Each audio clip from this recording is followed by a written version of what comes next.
اللہ کی محبت کیسے پیدا ہوتی ہے؟ ضمناً یہ بھی سن لینا چاہیے، اللہ کی محبت پیدا ہوتی ہے کئی چیزوں سے، ایک ذکر سے، ایک فکر سے۔ ایک اللہ کا ذکر کرو، جتنا اللہ کا ذکر کرو گے اللہ کی محبت بڑھتی چلی جائے گی۔ اور دوسرے فکر سے، فکر کا مطلب اللہ تبارک و تعالی کی نعمتوں میں غور و فکر، تفکر۔ الذین یذکرون اللہ قیاما وقعودا وعلی جنوبہم ویتفکرون فی خلق السماوات والارض۔ زمین و آسمان کی مخلوقات میں غور و فکر۔ اللہ نے آسمان بنایا، زمین بنائی، ہمارے لیے بنائی، کیسی عجیب بنائی، کیسی سہولت والی بنائی، کیسی ضرورت والی بنائی، کیا کیا اس کے اندر ہمارے لیے اللہ نے نعمتوں کو رکھا۔ ایک ایک نعمت میں ہزار ہزار نعمتیں چھپی ہوئی ہیں۔ اور ہمارا جسم بنایا، ہم کو آنکھیں دی، زبان دی، کان دیے، دل دیا، دماغ دیا، ان میں سے ایک ایک نعمت بھی لاکھوں کی، اور لاکھ خرچ بھی کرے تب بھی نہ ملے۔ کسی کا گردہ فیل ہو گیا، گردہ ملے گا تو وہ بھی اللہ ہی کا بنایا ہوا ملے گا نا، پیسے دینے پڑیں گے۔ حالانکہ وہاں بھی اللہ نے پیدا کیا، یہاں بھی اللہ نے پیدا کیا، خالی ادھر کا ادھر کرنے لاکھوں روپے۔ کیا کسی فیکٹری نے بنایا تھا گردہ؟ وہ بھی تو اللہ ہی کا پیدا کردہ، اللہ ہی کا بنایا ہوا۔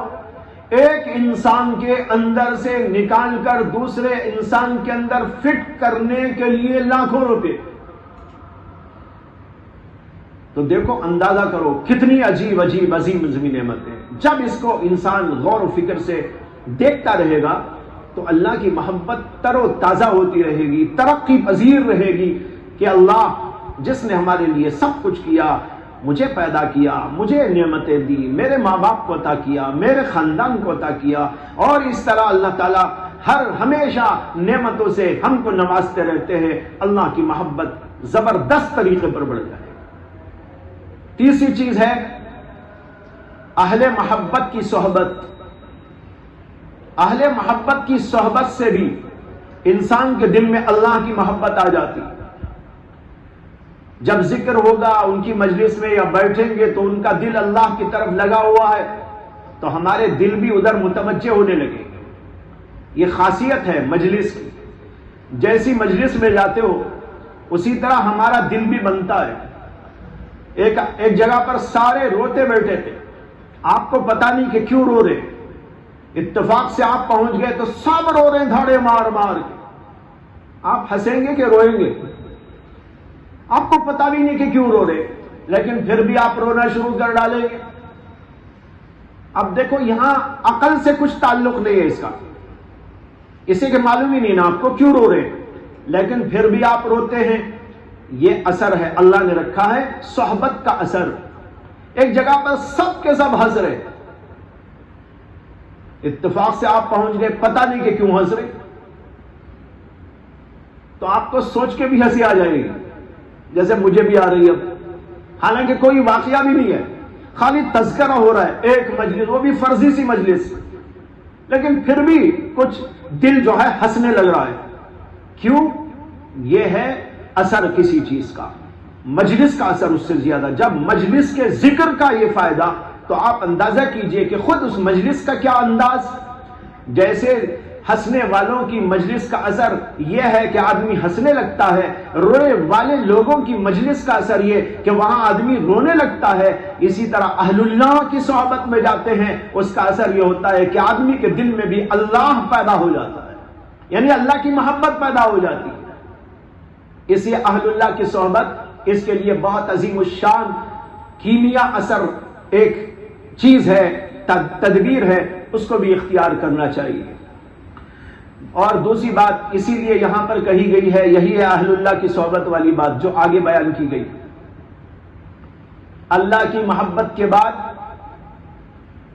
یہ فرمایا گیا وَأَن يُحِبَّ الْمَرْءَ، اور یہ ہے کہ آدمی محبت کرے کسی بندے سے، لا يحبه الا للہ، اور اس سے محبت صرف اللہ کے لیے۔ نیک بندے سے محبت صرف اللہ کی خاطر کرے گا تو اس کا بھی اثر یہ ہے کہ ایمان کی حلاوت ملتی، اور اس کے بعد اس کو ذکر کرنے کا یہی فائدہ ہے کہ یہ پہلی محبت تک پہنچانے کا ذریعہ ہے۔ محبت فی اللہ تک پہنچنے کے لیے محبت للہ ذریعہ بنتا ہے۔ اسی لیے احادیث کے اندر بھی دعاؤں میں دونوں چیزوں کو جوڑا گیا ہے۔ حدیث میں آتا ہے کہ اللہ کے رسول علیہ السلام دعا فرمایا کرتے تھے، اللہم انی اسألک حبک وحب من ینفعنی حبہ عندک، اے اللہ مجھے اپنی محبت دیجئے اور ان لوگوں کی بھی محبت دیجئے جن کی محبت آپ کے نزدیک فائدہ مند ہے۔ اب دیکھیے یہاں نیک بندوں کی صحبت بھی مانگی، نیک بندوں کی محبت بھی مانگی، تو معلوم ہوا کہ نیک بندوں کی محبت اللہ کی محبت تک پہنچنے کا ذریعہ ہو، اس لیے اس کا ذکر یہاں کیا گیا اور اس حدیث میں بھی کیا گیا۔ لیکن اس کے اندر ایک بات سمجھنے کی ہے، وہ یہ کہ اس میں کہا گیا وَأَن يُحِبَّ الْمَرْءَ، دوسری بات یہ ہے کہ آدمی سے محبت کرے اللہ کے لیے۔ یہاں المرء سے کیا مراد ہے؟ کسی بھی آدمی سے نہیں، کسی بھی آدمی سے نہیں،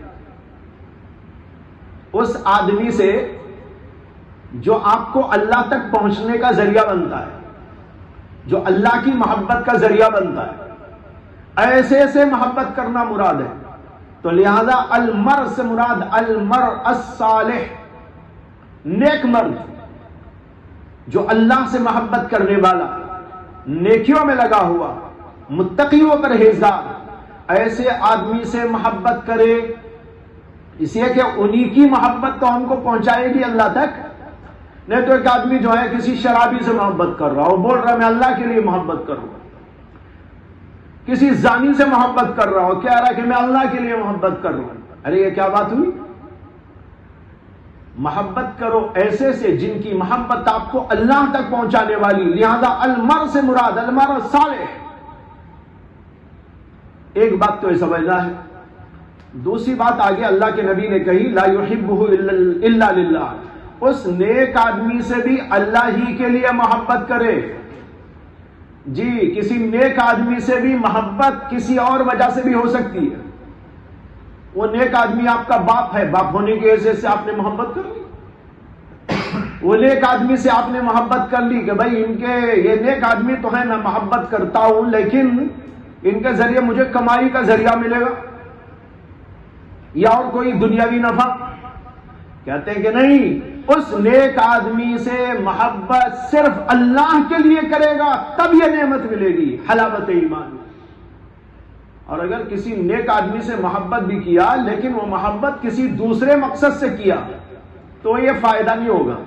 دنیا میں ایسے لوگ ہیں، اہل اللہ کے پاس رہتے ہیں، اہل اللہ کی صحبتیں اٹھاتے ہیں، اہل اللہ کے قریب بھی ہو جاتے ہیں، لیکن اس کے باوجود ان کو فائدہ اس لیے نہیں پہنچتا کہ مقصد ان کا وہ نہیں، کچھ اور مقصد۔ ہم نے ایسے لوگوں کو دیکھا ہے، اہل اللہ کے پاس رہے لیکن مقصد تھا، کچھ شہرت مقصد تھا، کچھ اور مقصد تھا، کچھ دنیا کا نفع مقصد تھا، ان کو کوئی فائدہ نہیں بلکہ نقصان ہو۔ اس لیے اللہ کے ولیوں سے محبت کرو تو اسی نیت کے ساتھ محبت کرو کہ اللہ کی محبت مل جائے، اللہ کے لیے محبت کرو، یہ محبت پہنچائے گی آپ کو اللہ کی محبت تک، اور اس کے ذریعے آپ اونچے درجات تک پہنچ کر حلاوت ایمان کو پالیں۔ یہ ہے اس کی تفسیر، لا یحبہ الا للہ۔